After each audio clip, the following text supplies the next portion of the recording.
Hello students, आज हम लोग बात करने वाले हैं बीएससी फ्रॉम मैथ ऑनर्स। जो करंट एजुकेशन पॉलिसी है उसके अकॉर्डिंग बीएससी 3 इयर्स का होता है।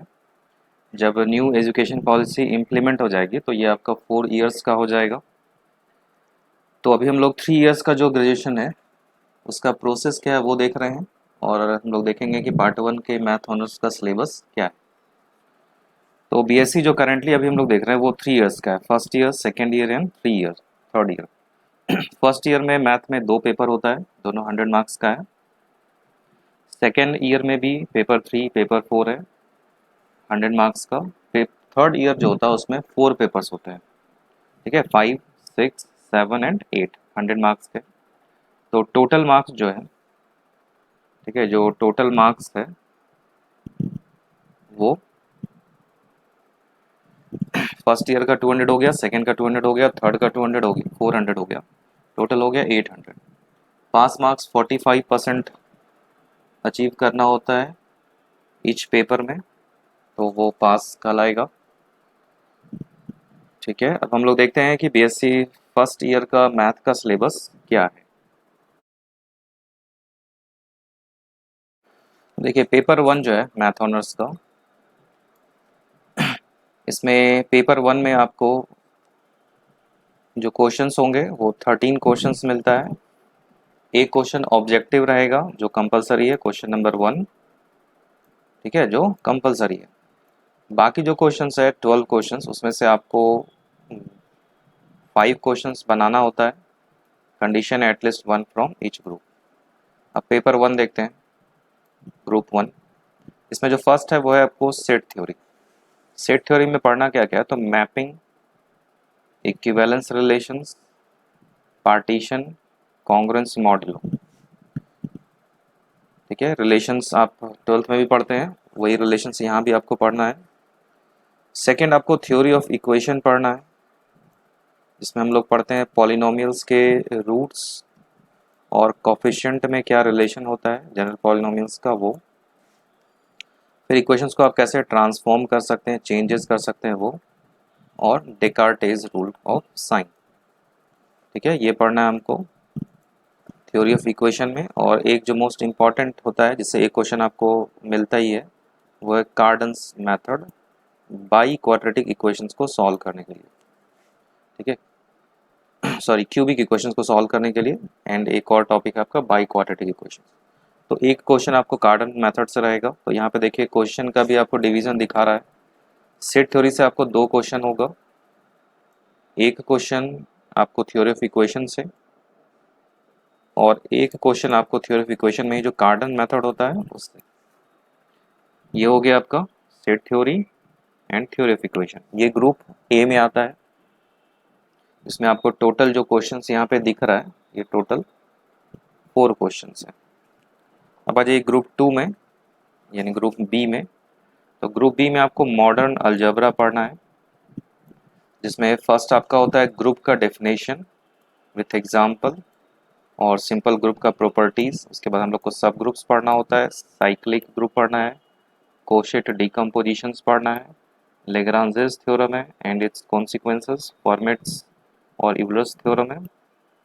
ये मेनली आपको बाइनरी ऑपरेशंस 12th में होता है, उसी का एक्सटेंडेड पार्ट होता है ये मॉडर्न अलजेब्रा। तो इसमें मोस्टली हम लोग बाइनरी ऑपरेशंस के प्रॉपर्टीज़ को ही पढ़ते हैं। परमुटेशन ग्रुप हो गया, इवन ऑड परमुटेशंस हो गया, ठीक है, ग्रुप हो गया, कैलिस थ्योरम है, ये बहुत इंपॉर्टेंट थ्योरम है इस मॉडर्न अलजेब्रा का। इसके बाद आपका नॉर्मल सब ग्रुप्स होता है, होमोमॉर्फिज्म है, आइसोमॉर्फिज्म है, क्वोशिएंट ग्रुप्स है, फंडामेंटल थ्योरम ऑफ होमोमॉर्फिज्म है, ये सब बहुत इंपॉर्टेंट टॉपिक होता है यहाँ का। फिर आपको रिंग है, रिंग में सब रिंग्स होता है, इंटीग्रल डोमेन एंड फील्ड होता है, characteristics of ring and field होता है। तो ये आपका मॉडर्न ग्रुप हो गया, अलजेब्रा हो गया ग्रुप बी में, जिससे आपको 4 क्वेश्चंस होता है। क्वेश्चंस का पार्टीशन भी देखिए आपको यहाँ पे दिखाया हुआ है। ठीक है, इसके बाद ग्रुप सी है। ग्रुप सी में जो है वो अलजेब्रा मेनली है आपको, ठीक है, ग्रुप सी में मेनली अलजेब्रा है। तो देखिए ग्रुप सी में है क्या, तो फर्स्ट है आपको अलजेब्रा का मैट्रिक्स, ठीक है, मैट्रिक्स अलजेब्रा। इसमें जो आपको पढ़ना है मैट्रिक्स में वो सिमेट्रिक, स्क्यू सिमेट्रिक, ये आप 12th में भी पढ़ते हैं। इसका थोड़ा सा एक्सटेंडेड अब आ जाता है, Hermitian and skew Hermitian matrices, elementary operations on matrices, ये आप 12th में भी पढ़ते हैं, elementary operations, inverse of matrix, ये भी 12th में पढ़ते हैं। इसके बाद का थोड़ा सा एक्सटेंडेड है मैट्रिक्स का, linear independence of rows and columns of matrices, rank matrix का फाइंड करना, उसके बाद equivalence of column and row ranks. इसके बाद इसका आइगन वैल्यूज होता है मैट्रिक्स का, आइगन वैल्यूज, आइगन वेक्टर्स, इसी को आप कैरेक्टरिस्टिक वैल्यूज और कैरेक्टरिस्टिक वेक्टर्स भी बोलते हैं। और एक और इम्पॉर्टेंट इसमें होता है कैले हैमिल्टन थ्योरम, जो इन्वर्स से रिलेटेड होता है। ठीक है, इसका यूज़ हम लोग करते हैं इन्वर्स फाइंड करने के लिए मैट्रिक्स का। ये आपका मैट्रिक्स का हो गया, तो कुछ पार्ट आप 12th में पढ़े हैं, उससे थोड़ा सा एक्सटेंडेड पार्ट यहाँ पर है।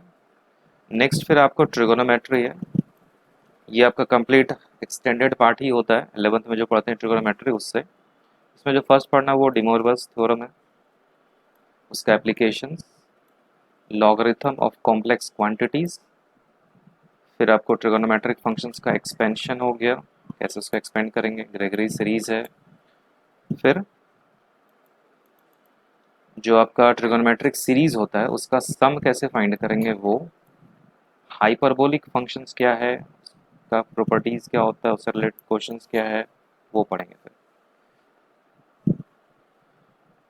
ठीक है, ये ग्रुप सी का हो गया। ग्रुप सी में भी आपको 4 क्वेश्चंस है, 2 क्वेश्चंस आपको मिलेगा मैट्रिक्स से और 2 क्वेश्चंस मिलेगा ट्रिगोनोमेट्री से। तो इस तरह से आपका फर्स्ट ग्रुप हो गया, जिसमें आपको set theory, theory of equation group A का, मॉडर्न अलजेब्रा ग्रुप बी में, और matrix and trigonometry group C में। तो 4 क्वेश्चंस तीनों ग्रुप से, यानी 12 क्वेश्चंस टोटल हो गया। आपको एटलीस्ट 5 का जवाब देना है, सॉरी 5 क्वेश्चंस का जवाब देना है, एटलीस्ट 1 सेलेक्ट करना है ईच ग्रुप से। इसके बाद देखते हैं पेपर 2 में। पेपर 2 में, ठीक है, पेपर 2 जो है ये भी सेम है। क्वेश्चन नंबर 1 ऑब्जेक्टिव रहेगा जो कंपलसरी है, देन आफ्टर आपको 5 क्वेश्चंस का जवाब देना है, रिमेनिंग 12 क्वेश्चंस में कंडीशन है 1 फ्रॉम ईच ग्रुप होना चाहिए सिलेक्शन। ग्रुप ए में जो फर्स्ट है वो है आपका डिफरेंशियल कैलकुलस। इसमें हम लोग पढ़ते हैं डिफरेंशिएशन के बारे में मेनली। तो फर्स्ट जो इसका चैप्टर है वो लिमिट का है, limit of a function. Second है आपका बेसिक प्रॉपर्टीज लिमिट का, फिर कंटिन्यूटी एंड डिफरेंशिएबिलिटी के बारे में और उसका प्रॉपर्टीज के बारे में, ये आप 12th में भी पढ़ते हैं। अब उसके आगे का 12th से आगे आ जाइए तो यहाँ पे सक्सेसिव डिफरेंशिएशन होता है, जैसे first order differentiation, second order. इसमें हम लोग मेनली nth ऑर्डर डिफरेंशिएशन पढ़ते हैं। इसी से रिलेटेड लेबनीज थ्योरम होता है, मैक्लॉरिन्स थ्योरम होता है, टेलर्स थ्योरम होता है। ठीक है, एक्सपेंशन से। और लास्ट है आपका कर्वेचर, ये आपका ग्रुप ए का हो गया, डिफरेंशियल कैलकुलस का।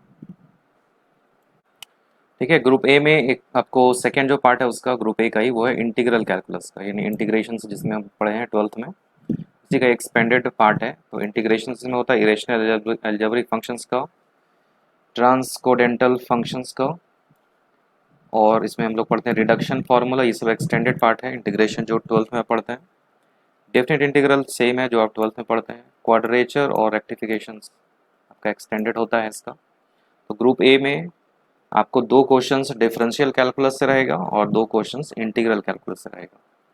उसके बाद ग्रुप बी है, ग्रुप बी में आपको डिफरेंशियल इक्वेशंस जो आप 12th में पढ़े हैं वो है और उसका एक्सटेंडेड पार्ट है।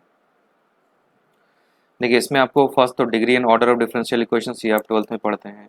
Equations of first order and first degree of equations in which variables are separable, homogeneous equations, ये सब आप 12th में पढ़ते हैं। लीनियर डिफरेंशियल इक्वेशंस, ठीक है, ये सब 12th में आपका पढ़ा हुआ है। Linear equations reducible to the linear from exact differential equations, यहाँ तक आप 12th में पढ़ते हैं। इसके बाद का आपको चेंज हो जाता है फिर। ठीक है, इसके बाद का जो पार्ट है वो आपको एक्सटेंडेड, ठीक है, इसके बाद आपको तो पढ़ना है फर्स्ट ऑर्डर हायर डिग्री। ठीक है, डिग्री ज़्यादा होगा, ऑर्डर 1 ही होगा, solvable for x y and p. फिर इसी का क्लैरूट्स फॉर्म होता है, सिंगुलर सॉल्यूशंस, फिर इसमें हम लोग पढ़ते हैं ऑर्थोगोनल ट्रेजेक्टरीज के बारे में, linear differential equation of second order with constant coefficients and complementary functions and particular integrals. ठीक है, ये सब आपका एक्सटेंडेड पार्ट है, जब आप इसको पढ़िएगा तो आपको और क्लियर समझ में आएगा। ठीक है, नेक्स्ट इसमें फिर होता है आपको ग्रुप बी में वेक्टर एनालिसिस। वेक्टर एनालिसिस में भी आपका कुछ पार्ट जो है, शुरू का बस एक पार्ट है, ये 12th का आपका है, scalar and vector product of 3 vectors, and इसके बाद फिर एक्सटेंडेड है product of 4 vectors, reciprocal vectors, vector differentiation, gradient, divergence, dual, ये सब आपका एक्सटेंडेड पार्ट है। तो इससे भी आपका 4 क्वेश्चंस होता है, 2 आपको डिफरेंशियल इक्वेशन से मिलेगा, 2 आपको वेक्टर एनालिसिस से मिलेगा। और इसमें जो ग्रुप सी है वो फर्स्ट आपका एनालिटिकल ज्योमेट्री है, 2 डायमेंशन। ठीक है, इसमें आपको 12th में जो पढ़ते हैं वही है, स्टैंडर्ड इक्वेशंस, पैराबोला, ये 11th में आप पढ़ते हैं, ellipse, hyperbola, their properties, and से आपको एक क्वेश्चन रहेगा। और 12th और एक आपको है reduction of general equation of second degree into standard form, equation of tangent and normals and polar form में आपका कोनिक से। पोलर फॉर्म से मतलब हो गया क्या कि आपका पैराबोला, एलिप्स और हाइपरबोला का पोलर इक्वेशंस जो होता है उससे रिलेटेड इसमें पढ़ना है। और नेक्स्ट जो है वो एनालिटिकल ज्योमेट्री है 3 डायमेंशन में। 3 डायमेंशन आप 12th में पढ़ते हैं, डायरेक्शन कोसाइंस के बारे में, plane, straight line, shortest distance between 2 lines, ये सब आप पढ़ते हैं। फिर इसी का एक्सटेंडेड है, यहाँ पे स्फेयर के बारे में पढ़ना है, कोन के बारे में, सिलेंडर, एलिप्सॉइड हो गया, कंजुगेट डायमीटर्स हो गया, पैराबोलाइड्स हो गया, ये आपका एक्सटेंडेड पार्ट हो गया।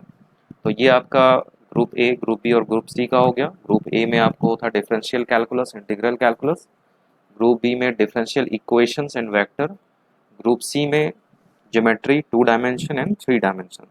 यहाँ भी आपको 3 ग्रुप है, तीनों में आपको 4 क्वेश्चंस है, आपको 5 क्वेश्चंस का जवाब देना है, कंडीशन वही है, एटलीस्ट 1 फ्रॉम ईच ग्रुप। तो ये आपका पार्ट 1 का सिलेबस हो गया। ठीक है,